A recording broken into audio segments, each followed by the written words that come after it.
Welcome to our channel. Today we how to withdraw from ShipHero settlement reports, full guide step by step clearly. To begin withdrawing from ShipHero settlement reports, access your ShipHero account. Log in using your username and password. Navigate to the reports section in the main dashboard. Select settlement reports from the drop-down menu. Find the specific settlement report you want to withdraw. Click on the report to open it. Review the details to ensure you have the correct report. Locate the withdraw option within the report view. Click on the withdraw button.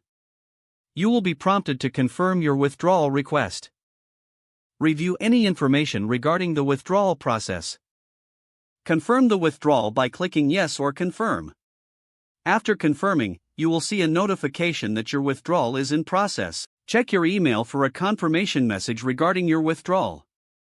Monitor the status of your withdrawal in the Withdrawal History section. Once processed, the withdrawn amount will be sent to your connected payment method. If you encounter any issues, consult the support resources provided by ShipHero. Following these steps will help ensure a smooth withdrawal process from your settlement reports. If the page does not load, refresh the browser or try again in a private or incognito window. Make sure you are using the correct email address, then retype it carefully to avoid small typos. If your password is not accepted, use the reset option and create a new strong password you can remember. Check your spam folder for verification or security emails, then complete any requested confirmation steps. Enable two-factor authentication if available to improve account security and reduce unauthorized access risk. After signing in, review your profile details so your contact information and settings are accurate and current. If you see an error message, note it down and try again after restarting your device and internet connection.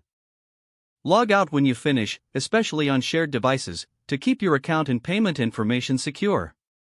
If the page does not load, refresh the browser or try again in a private or incognito window. Make sure you are using the correct email address, then retype it carefully to avoid small typos. If your password is not accepted, use the reset option and create a new strong password you can remember. Don't forget to like this video and subscribe to our channel for more step-by-step tech guides.